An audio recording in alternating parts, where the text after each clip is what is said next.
Hey guys, welcome back to my channel. Today I'm going to share with you some books that I've purchased recently.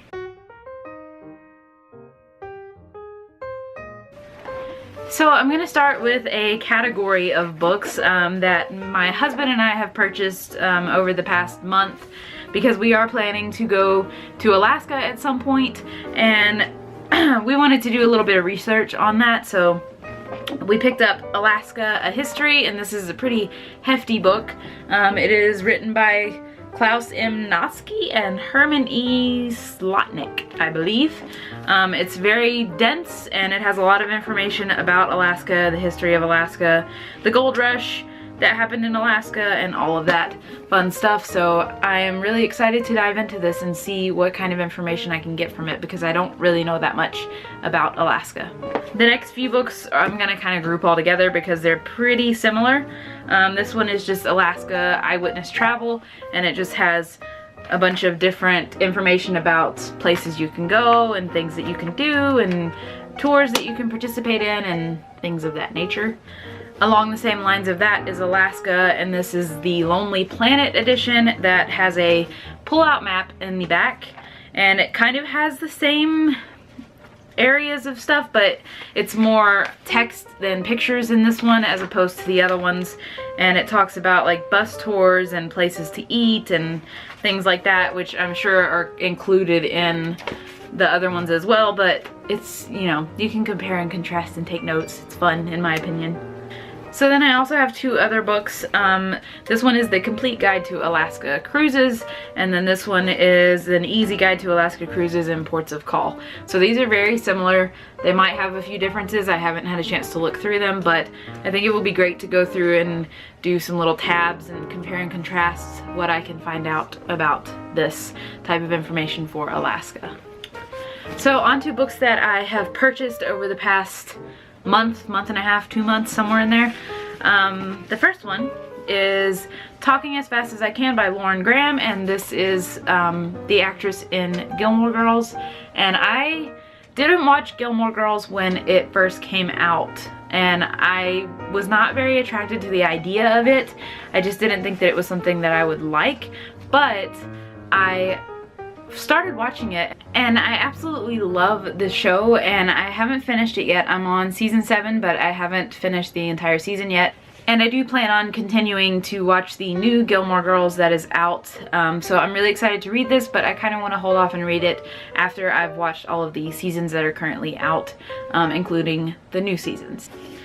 On the lines of Gilmore Girls, I got the companion to the TV show, and it just kind of goes in depth about all of the episodes and things that happen, and it talks about the actors and actresses' opinions of things, and it just goes into a lot more detail about everything. So I'm really excited to dive into this again, probably after I finished all of Gilmore Girls, but I was very excited to find this. It's not a very cheap book. It was, I think I got it cheaper than it normally retails for, because I think I had a coupon for it, like a discount code.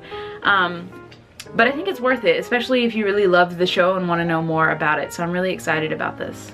The next book that I got is something that I kind of purchased just because I really love this author, and that is, I think it's pronounced Scythe by Neal Shusterman. And I haven't read all of Neal Shusterman's work, but I do enjoy the things that I have read by him. So when I saw that he came out with a new release, I was very intrigued by it. I don't know anything about it. I kind of want to go into it blindly, and I'm very excited to see what's in store in this book, because Neal Shusterman is an excellent writer, and I'm very much looking forward to this. The next two books I received from my husband for Christmas, and they are related to my field of work. This one is called No Matter How Loud I Shout, A Year in the Life of Juvenile Court by Edward Humes. And I'm very intrigued by this because it's very difficult to find books on juveniles like this, at least for me. I've been having kind of a tough time finding books like this. So when I come across things like this, I really want to read them and understand more about the juvenile justice system, more so than I do now. I mean, I already know quite a bit, but I think it's interesting to see it from a different perspective. Which brings me to the next book, which is called Burning Down the House, The End of Juvenile Prison by Nell Bernstein. And This was the winner of the American Bar Association Silver Gavel Award. This is what the cover looks like.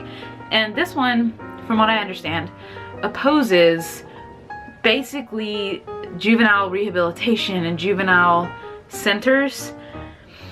Okay, so let me just read you a little bit about the back. He eloquently argues that there is simply no good way to lock up a child, making the radical argument that state-run detention centers should be abolished completely. This book just states that it points out that our system of juvenile justice flies in the face of everything we know about what motivates young people to change.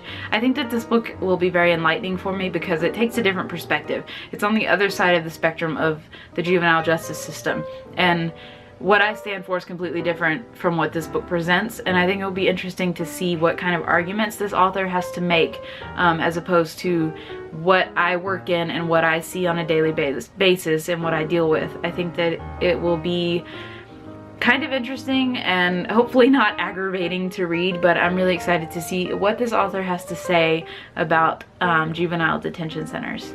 The next book that I got is called The Assassin Game, and this is by Kirsty McKay. I purchased this at Target on a whim because it sounded really good. The front says, "Who will be left after lights out?" and the cover is kind of creepy and I think pretty cool to look at. So I was just kind of, I don't know, it just got my attention, and it says on the back, "It's 4 a.m. when they came for me. I am already awake, strung out on the fear that they will come and the fear that they won't. When I finally hear the click of the latch on the dormitory door, I have only a second to brace myself before," and then it's got a dash and it just stops. So it sounds really suspenseful and I'm really excited to read it. The next book that I got is by Veronica Roth, and it is Carve the Mark, and I think that you guys are well aware that I've been reading this and struggling a bit. I am on page 202 of this book.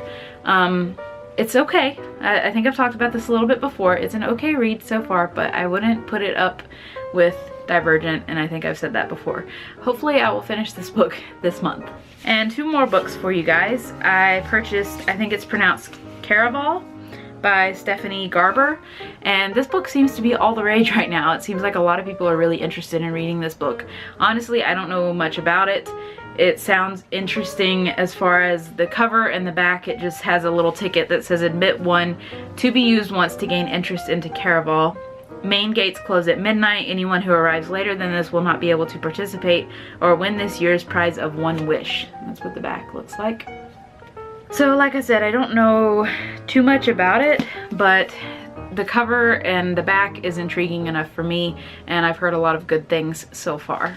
And the last book that I got is The Girl Before by J.P. Delaney. This book has been related to like Gone Girl and Girl on the Train. Gone Girl is one of my favorite books. Girl on the Train, not so much, but that intrigued me because I do like suspense thriller novels. I'm a huge fan of those, and I really wanted to check this out and see how I like it. I don't know too much about it. I just know that it's along the lines of Gone Girl and Girl on the Train. I've heard mixed reviews about this book. I've heard that it's really bad and some people really like it, so I'm kind of interested to see where I fall on that scale, whether I love it or I think it's okay or I hate it, but I will definitely keep you guys posted. So those are all of the books that I've purchased or gotten as gifts recently. It's kind of not too bad for a few months. I would say it's been about 2.5 months since I've purchased any books. Those have been sitting around for quite a while, and I had to gather them up for this video. So I hope that you guys enjoyed this. Please let me know in the comments below if you've read any of these books and what your thoughts were on them, and I will see you guys in my next video. Bye!